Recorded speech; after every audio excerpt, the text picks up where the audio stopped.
ഇപ്പോൾ വരുന്ന വളരെ പ്രധാനപ്പെട്ട വാർത്തയിലേക്ക്. നിലമ്പൂർ ഉപതെരഞ്ഞെടുപ്പിന് മുന്നോടിയായി UDF മുന്നണി പ്രവേശനത്തിൽ കടുത്ത സമ്മർദ്ദ തന്ത്രവുമായി തൃണമൂൽ കോൺഗ്രസ്. തെരഞ്ഞെടുപ്പ് പ്രഖ്യാപനത്തിന് മുൻപ് മുന്നണിയുടെ ഭാഗമാക്കാനും ഇല്ലെങ്കിൽ ഒറ്റയ്ക്ക് മത്സരിക്കാനും തീരുമാനം. PV അൻവർ തന്നെ ഉപതെരഞ്ഞെടുപ്പിൽ മത്സരിക്കുമെന്നാണ് ആലോചന. കൂടുതൽ വിവരങ്ങളുമായി ശാന്തകുമാർ വെള്ളാലത്ത് ചേരുകയാണ് മലപ്പുറത്ത് നിന്ന്. ശാന്തകുമാർ, നേരത്തെ UDFന്റെ സ്ഥാനാർത്ഥി ആരാകണം എന്ന കാര്യത്തിൽ പോലും വലിയ ചർച്ചയ്ക്ക് മുൻകൈയെടുത്ത ആളാണ് PV അൻവർ. ആ തരത്തിലൊരു സമ്മർദ്ദം ഒരു ഭാഗത്ത് നിൽക്കുമ്പോഴാണ് മത്സരിക്കാൻ തന്നെ തീരുമാനിക്കുന്ന തരത്തിലേക്ക് കാര്യങ്ങൾ പോകുന്നത്.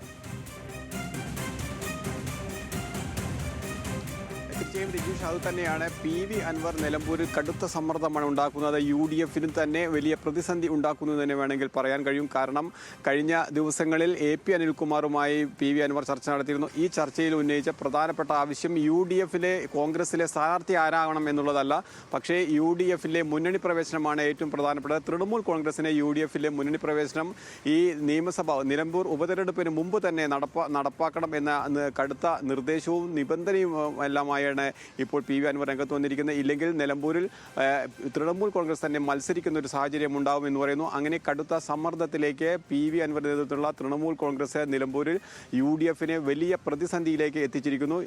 നമുക്കറിയാം, കോൺഗ്രസിൽ തന്നെ നിലവിൽ ഈ സ്ഥാനാർത്ഥി നിർണയവുമായി ബന്ധപ്പെട്ട തർക്കങ്ങൾ നിലനിൽക്കുന്നു. അതിനിടയിലാണ് PV അൻവറിന്റെ സമ്മർദ്ദം കൂടി വന്നിരിക്കുന്നത്. ഈ സമ്മർദ്ദത്തിൽ കോൺഗ്രസിനകത്ത് തന്നെ വ്യത്യസ്ത അഭിപ്രായമുണ്ട്, ലീഗിനകത്ത് വ്യത്യസ്ത അഭിപ്രായമുണ്ട്. PV അൻവറുമായി യോജിച്ചു പോകണമോ എന്നുള്ള സംശയം പ്രകടിപ്പിക്കുന്ന ഒരു വിഭാഗം കോൺഗ്രസിനകത്തു തന്നെയുണ്ട്. കാരണം ഇത്തരം സമ്മർദ്ദങ്ങളിൽ കീഴടങ്ങേണ്ടതില്ല എന്നും കോൺഗ്രസിലെ ഒരു വിഭാഗം ആവശ്യപ്പെടുന്നുണ്ട്. പക്ഷേ എന്തായാലും ഇപ്പോൾ UDFിൽ ഒരു വലിയ സമ്മർദ്ദത്തിനാണ് ഇപ്പോൾ PV അൻവർ തയ്യാറെടുത്തിരിക്കുന്നത്. രുചീഷ്, ശാന്തകുമാർ, ഈ തെരഞ്ഞെടുപ്പിന് ശേഷം ഏകദേശം ഈ മുന്നണി പ്രവേശനം ഉണ്ടാകും എന്ന കാര്യത്തിലൊക്കെ ഏകദേശ ധാരണ നേരത്തെ തന്നെയുണ്ട്. പക്ഷേ തെരഞ്ഞെടുപ്പിന് മുൻപ് ഇനി അധികം സമയമില്ല. വളരെ പെട്ടെന്ന് തന്നെ മുന്നണി പ്രവേശനം ഉണ്ടാക്കണമെന്നൊരു സമ്മർദ്ദം അതെങ്ങനെ UDFിന് നേരിടാനാകും?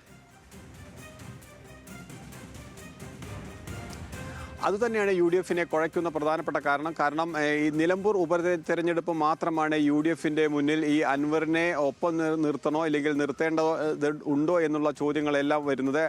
അപ്പോഴാണ് നിലമ്പൂരിലെ സ്വാധീനം അറിയിച്ചുകൊണ്ട് PV അൻവർ തൃണമൂൽ കോൺഗ്രസുമായി ബന്ധപ്പെട്ടും അതുപോലെ തന്നെ അവിടുത്തെ സ്വാധീനം തെളിയിക്കുന്ന വിധത്തിൽ പല പ്രകടനങ്ങളും പ്രവർത്തനവുമായെല്ലാം മുന്നോട്ട് പോകുന്നത്. ഇവയെല്ലാം കോൺഗ്രസിനെ ഏറെ കുഴപ്പിക്കുന്നുണ്ട്. അൻവറിനെ സ്വാധീനിക്കാൻ കഴിയും മണ്ഡലത്തിൽ എന്നുള്ള ഒരു സംശയം കോൺഗ്രസിന് നേരത്തെയുണ്ട്. അത് അങ്ങനെയെങ്കിൽ അൻവറിനെ പിണക്കാതെ മുന്നോട്ട് പോകുക എന്നുള്ളത് തന്നെയായിരുന്നു UDFിൻ്റെ ലക്ഷ്യം, കോൺഗ്രസ് നേതൃത്വത്തിൻ്റെ ലക്ഷ്യം. പക്ഷേ അതിന് അൻവർ ഇപ്പോൾ കടുത്ത നിബന്ധനകൾ വയ്ക്കുന്നു. അതായത് UDFിലേക്ക് ചേരണം, UDFിൻ്റെ ഭാഗം തൃണമൂൽ കോൺഗ്രസിനെ ആക്കണമെങ്കിൽ അത് ഉപതെരഞ്ഞെടുപ്പിന് മുമ്പ് തന്നെ വേണമെന്ന് കർശന നിബന്ധന വയ്ക്കുകയാണ്. അത് കോൺഗ്രസിനെ ഏറെ കുഴക്കുന്നുണ്ട്. അത് അത്ര എളുപ്പത്തിൽ തീരുമാനമെടുക്കാൻ കഴിയുന്നതല്ല എന്ന് തന്നെയാണ് UDFിൻ്റെ നേതാക്കന്മാരും പറയുന്നത്. കാരണം ആദ്യം വേണ്ടത് നിലമ്പൂരിലെ അൻവറിന്റെ ശക്തി തെളിയിക്കുക എന്നുള്ളതാണ്. ആ ശക്തി തെളിയിക്കുന്നതിന് ശേഷം മാത്രമേ അത്തരത്തിലുള്ള കാര്യത്തിലേക്ക് ആലോചിക്കാൻ പോലും കഴിയൂ എന്ന് നേരത്തെ തന്നെ കോൺഗ്രസ് വ്യക്തമാക്കിയിട്ടുണ്ട്. നിരുപാധിക പിന്തുണ അൻവർ നൽകുന്നുണ്ട് എന്ന് കഴിഞ്ഞ ദിവസം VD സതീശൻ ഉൾപ്പെടെ പറഞ്ഞിരുന്നുവെങ്കിലും ഇപ്പോൾ അൻവർ തന്നെ കടുത്ത ഒരു സമ്മർദ്ദം ചെലുത്തുന്നത് UDFിനെ അല്ലെങ്കിൽ കോൺഗ്രസിനെ ഏറെ കുഴയ്ക്കുന്ന ഒന്നുകൂടിയായി മാറിയിട്ടുണ്ട്. രുചീഷ്, ശാന്തകുമാർ, എന്തായാലും PV അൻവർ, നമുക്കറിയാം നിലമ്പൂരിൽ PV അൻവറിന്റെ ശക്തി വളരെ പ്രധാനമാണ്. പക്ഷേ ഈ ഒരു സാഹചര്യത്തിൽ, പ്രത്യേകിച്ച് ഇടതുമുന്നണിയിൽ നിന്ന് മാറി നിൽക്കുന്ന ഒരു സാഹചര്യത്തിൽ ലീഗും കോൺഗ്രസും തമ്മിൽ തന്നെ പല പ്രശ്നങ്ങളും ഉള്ള ഒരു സ്ഥലം കൂടിയാണ് നിലമ്പൂർ. ആ തരത്തിൽ അൻവർ മത്സരിക്കാൻ വന്നാൽ അത് ഏത് മുന്നണിയെ ഗുണമാകും എന്ന കാര്യത്തിൽ ഇപ്പോഴും ഒരു കൺഫ്യൂഷൻ ഉണ്ടാകും. തീർച്ചയായും PV അൻവറിന് ഒരു MLA എന്നുള്ള രീതിയിൽ നേരത്തെ മണ്ഡലത്തിൽ ഉണ്ടായിരുന്ന സ്വാധീനം അത് ചെറുതായി കാണുന്നില്ല, അത് UDFും കാണുന്നില്ല, അതുപോലെ തന്നെ LDFും കാണുന്നില്ല.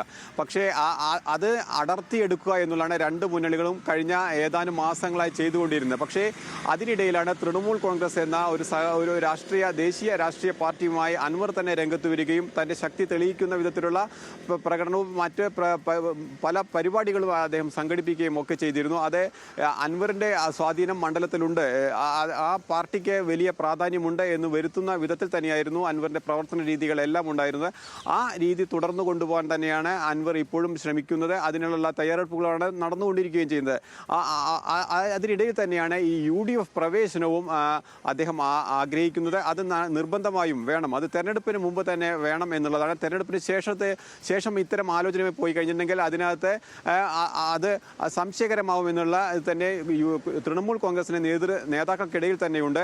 അതിന്റെ മുന്നോടിയായി കഴിഞ്ഞ ദിവസം AP അനിൽകുമാറുമായി ചർച്ച നടത്തിയതിനു ശേഷം ഇന്ന് നിലമ്പൂരിൽ തൃണമൂൽ കോൺഗ്രസിന്റെ അടിയന്തര യോഗം നടത്താൻ ഇന്നലെ നിശ്ചയിച്ചിരുന്നു. പക്ഷേ ഇന്നലെ വൈകിട്ട് അത് വളരെ പെട്ടെന്ന് അത് മാറ്റം വരുത്തുകയും ചെയ്തു.